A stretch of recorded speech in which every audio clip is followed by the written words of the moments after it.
Nako guys, ang lutong ng breakfast natin ngayong umaga. Hinga, Mare, hinga.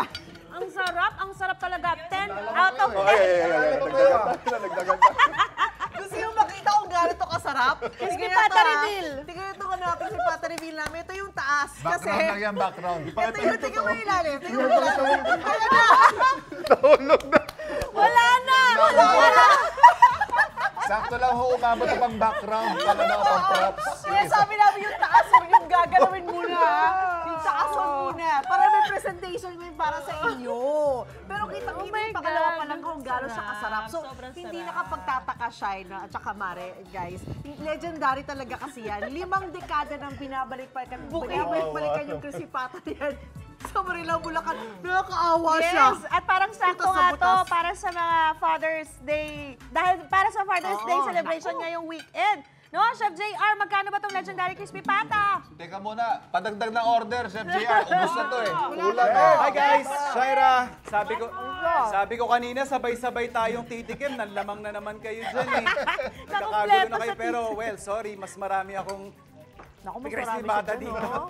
Yung presyo mamaya aalamin natin dahil nga binisita natin, sinadya po natin So good, no? yung kanina pa natin pinauulit-ulit yung legendary, literal na crispy patahan dito sa Marilao, Bulacan kung saan 1977 pa po sila unang nagsiserve nito.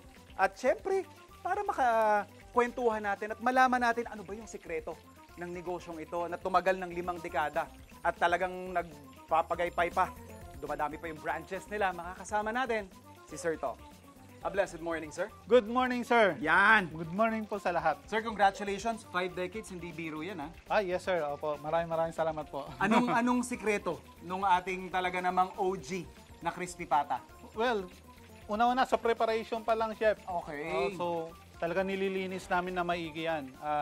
Okay. We make sure na lahat ng pata namin is walang balahibo. Ayun. 3 beses hinuhugasan. Okay. 3 beses, sir, ha? Yes, opo. Dami nun. Then, pinakukulaan namin siya ng maayos. Tumatagal ng around 3 to 4 hours. Okay. So from what you're saying, Sir Tom, is basically yung proseso ninyo Yes. ang talagang nagpapatatag doon sa produkto ninyong Opo, crispy chef. pata. Kaya hanggang ngayon talaga naman binabalik-balikan pa rin. Opo, chef. So, na-mention po ninyo yung preparation, Sir Tom, no? Pinakukuluan, ibig sabihin, ano po yan? Malakas ang apoy po ba ang ginagawa natin? Paano po ang natin? Timpla natin dyan, sir. So, chef, sa amin kasi is, ang ginagamit namin is yung traditional cooking pa rin. Ang Okay, gamit nakita ko nga po, uling pa rin, Oo, ano? uling pa rin. Dahil Okay. kasi yung aroma nung usok, so Oo. pumapasok pa rin siya. In a way, sir, Nakakadagdag. diba? Meron pa rin talagang May Oo, dagdag nakakadagdag siyang pa rin siya sa aroma. lasa. Oo. Okay. Tapos, ito na yung parang stock natin. Yes. Pinakukulaan natin, kagaya po ng na-mention ninyo, 3 to 4 hours. Opo, chef. Paano, sir? Nakikita ko dito po, may timpla tayo, asin, paminta lang. Marami po kasi kami ingredients na nilalagay Okay. dyan. So, Yan yung isa sa mga sikreto ninyo, Mga sikreto, syempre. opo. Alright. So, 3 to 4 hours, ano pong mangyayari dito, sir? so within 3 to 4 hours, malambot Hahanguin na na siya, natin. hahanguin na natin siya. So, may specific texture po ba kayong hinahanap, sir? Ng yung lambot? Yung lambot, opo. Okay. So, dapat ganyan niya siya. Jiggly-jiggly na Yung yung halos ano? maghihiwalay na. Oo nga, ayan Kung makikita nyo, nanginginig-nginig na yung taba na part, ano? Opo, opo. Okay, Sir Tom, pwede na po bang iprito yan? I assume yun na po yung next step natin, ano? Pero usually, pagkahango is, hinahayaan muna namin wala yung Okay, mga so tubig. mas maganda. Bakit po ba, sir? May para, point po ba yun? para hindi matalsik or hindi Okay. ano yung mantika. Alright. So, delikado rin nga naman kapag basang-basa Correct. tapos saka may piprito, lalong-lalo na kapag mainit yung mantika, Yes, chef. magpuputukan. Ito, medyo napatuyo na natin to kanina. So, itong prito na part, Sir Tom, mga gano'n naman po ito katagal inaabot? Naabot lang yan ng mga 30 minutes. 30 minutes, ha? Oh, Tagal pa fully rin, ha? cooked na po siya, opo. Okay. Tapos 30 minutes, tapos papansin ko, sir, itong ginagawa po ninyo made to order. I mean, kung kailan lang sila umorder, saka lang sila ipiprito, Opo, para mapanatili po yung yung juiciness niya sa loob. Okay. Kasi yung iba kasi pagka na-pre-cook na kagad siya, natutuyo yung laman. Yung sa laman, loob. oo, totoo. Eto, so after mga 30 minutes, ready na yung ating crispy pata, no? Sir Dom, mga ilang piraso naman po ng crispy pata yung napapakrispy ninyo araw-araw? Usually, nasa mga 40 to 70 pieces. Okay. Depende sa okasyon. Pero pag mga peak season po, Pag mga peak season, umaabot kami ng almost 300 pieces. 300. Wow, Yes, opo. Rock and roll yun, sir. Tapos, eto, sir, tanong ni Shaira kanina, magkano naman daw po yung inyong crispy pata? Yung crispy pata po namin, nagre-range siya from 640 pesos hanggang 910 pesos. 640 to 910 pesos. Opo. So, I assume mga sizes ito, sir, no? Yes po, depende po Winner sa na size winner. siya. Itong Father's Day, sir, ito, mga ilan na po yung naka-reserve sa atin?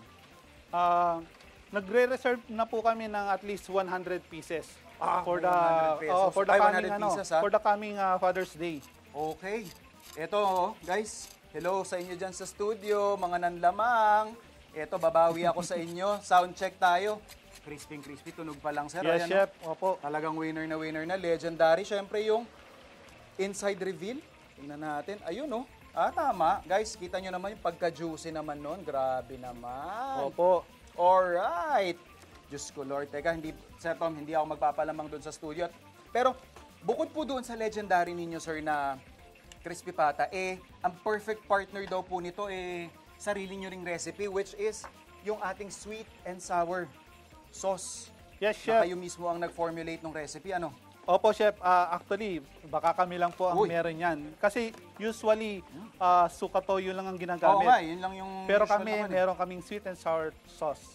Tapos, sir, again, yung presyo po ng sweet and sour natin, Ah, order to separately. Yes, yung extra na sweet and sour sauce is for 20 pesos lang naman siya. Okay, ito mga kapuso perfect na perfect doon sa ating mga nag-iisip na pangregalo for this Father's Day. 640 pesos to 910, depende sa dami ninyo sa pamilya. Very affordable, hindi nyo na kailangan mag-isip pa ng kung ano pang ireregalo nyo sa inyong espesyal at crisping tatay. Ayan masarap. Sir Tom, maraming salamat. Maraming salamat, chef. Congratulations sa kanilang 4 na pong branches. Eto, mga kapuso, tuloy-tuloy pa rin yung ating food adventure mamaya. Huwag po kayong bibitiw. Dito lang yan, sa inyong pambansang morning show kung saan laging una ka. Unang hirit!